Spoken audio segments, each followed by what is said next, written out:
नमस्कार, मैं भारत शर्मा आप सभी का स्वागत करता हूं हमारे YouTube channel crack facts Z में। हमने केदारनाथ सिंह की पिछली कविता बनारस पढ़ ली है, जो कि आपको डिस्क्रिप्शन से उसका लिंक मिल जाएगा। और आज हम पढ़ेंगे उनकी दूसरी कविता दिशा। इस कविता को पढ़ने से पहले हम एक बार सामान्यतः इसको समझ लेंगे और सामान्यतया समझने के पश्चात फिर इस कविता के शब्दों को हम पढ़ेंगे। ठीक है, हम एक स्कूल में जाते हैं और मान लीजिए एक बच्चा घर पे है और बाकी सारे एक कक्षा में पढ़ने वाले बच्चे स्कूल गए हुए हैं। ठीक है, और जब ये स्कूल गए हैं तो सारे बच्चे पढ़ने वाले ही, ऐसा तो नहीं है कि सारे बच्चे पढ़ने वाले होते हैं कक्षा में। यहां तक कि मेरा ख्याल है 10-12 बच्चे पढ़ने वाले होते हैं और वस्तुतः बाकी सारे बच्चे केवल अनुसरण करने वाले होते हैं, केवल पासिंग मार्क्स। उनमें से कुछ बच्चे वो होते हैं जो फेल हो जाते हैं। ठीक है, तो जो एक बच्चा था जब पतंग उड़ा रहा है, अब वो ऐसा मान लो कि 15 अगस्त का अवसर आया हुआ है और उससे पहले उसने पतंग उड़ाई है खूब, बाकी सारे बच्चे स्कूल गए हुए हैं।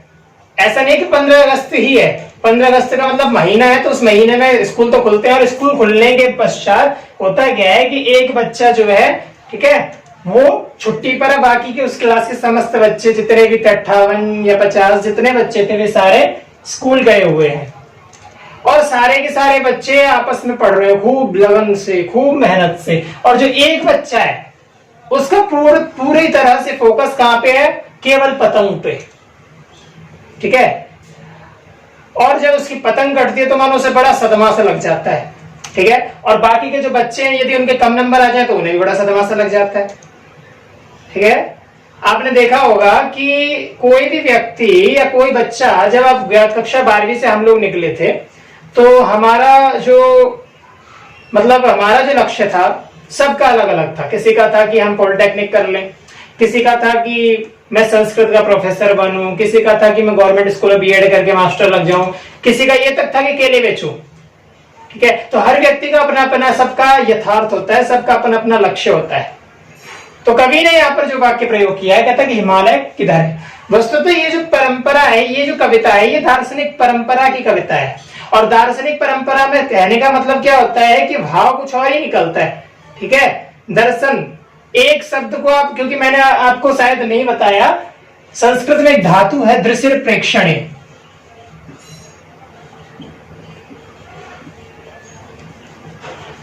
ठीक है, और एक धातु है दृश्य दर्शने।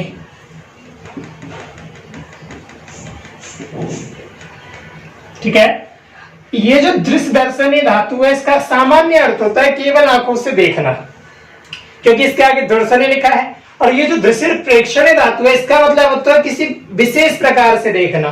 ठीक है, कि अगर एक तरबूज को यदि आप देखते हो तो उस तरबूज को सामान्य व्यक्ति क्या कहेगा? जो सामान्य दर्शन से देखेगा वो कहेगा कि खाने वाली चीज है।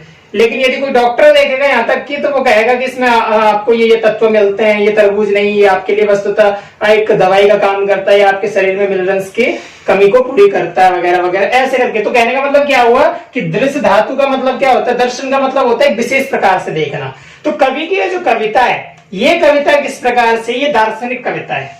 वस्तुतः है तो बहुत छोटी सी, लेकिन गहन अर्थ को देती है, एक गहन, अत्यंत गहन अर्थ को देती है। और वो अर्थ कैसे कहते हैं, एक बार हम पढ़ लेते हैं। कहता है कि हिमालय किधर है। अच्छा, हमारे प्राचीन काल से ये परंपरा रही है कि कोई भी वस्तु, स्थिति ऐसी है कि कोई भी जब प्रश्न का प्रारंभ, मतलब किसी भी कविता का आरंभ करता है या दर्शन का प्रारंभ करता है, जब दर्शन को प्रारंभ करते समय पहले प्रश्नवाचक चिन्ह करके प्रश्न को उठाया जाता है। ठीक है, और जब वो प्रश्न उठा लेता है उसके बाद उसके उत्तर को भी देता है स्वयं। तो कवि कहता है कि हिमालय किधर है। अच्छा, वस्तुतः ये जो हिमालय यहाँ पर प्रयोग किया है ना, ये जो हिमालय प्रयोग किया है, ये जो हिमालय एक अत्यंत गहन अर्थ को देता है।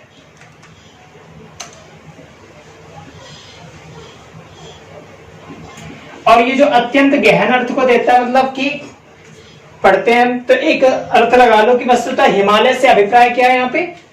लक्ष्य। ठीक है, यथार्थ।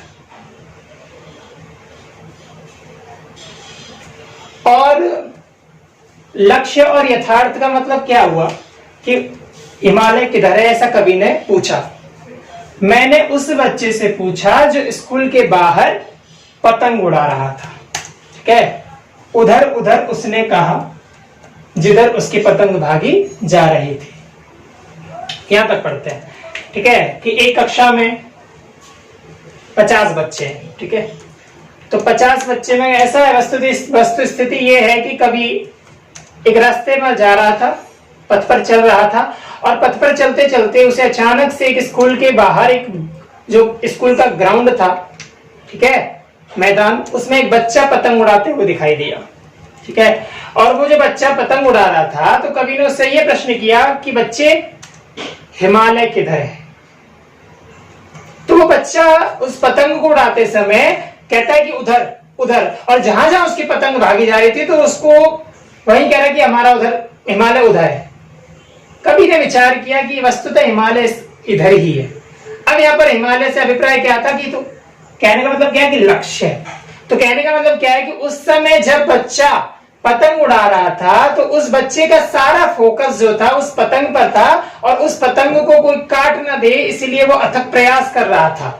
ठीक है, और उस प्रयास को करते करते उस कवि का जो कथन था कि हिमालय किधर है, उसने उसको सुना और कह दिया कि हिमालय उधर है, क्योंकि उसका सारा फोकस वहां था, किस पर, पतंग पर। तो कवि, यदि अब ध्यान देना बच्चे, कि यदि कभी कक्षा में जाता है और वहां पर कई सारे जो बच्चे बैठे हैं और उनसे पूछता कि आपका हिमालय, मतलब बच्चे हिमालय किधर है, तो वे बच्चे भी अगर क्या कहते हैं कि हमारा हिमालय क्या है, वस्तुतः हिमालय क्या है, तो वो बताते हैं कि हम, कहने का मतलब ये जो हिमालय पद है, ये जो हिमालय पद है, ये लक्ष्यार्थ के लिए कवि ने प्रयोग किया है, यथार्थ के लिए प्रयोग किया है कि हर व्यक्ति का अपना एक लक्ष्य होता है, हर व्यक्ति का अपना एक यथार्थ होता है।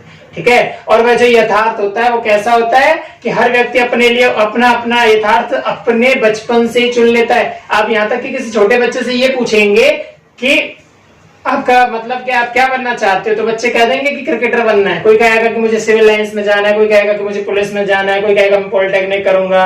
यहाँ तक कि सारे के सारे बच्चों के अपने अपने यथार्थ होते हैं, और कईयों की आवाज बड़ी प्यारी होती है, वो कहते हैं हम सिंगर बनेंगे, कई बचपन से कूदने फांदने वाले होते हैं, उनसे कितना भी कह लो कि पढ़ाई कर ले, वो नहीं पढ़ सकते। ठीक है, उनको कूदने फांदने की आदत है, इसका मतलब क्या हो सकता है, वो या तो वो मतलब कराटे मास्टर होंगे, या तो फिर वो सिंगर या फिर डांसर होंगे।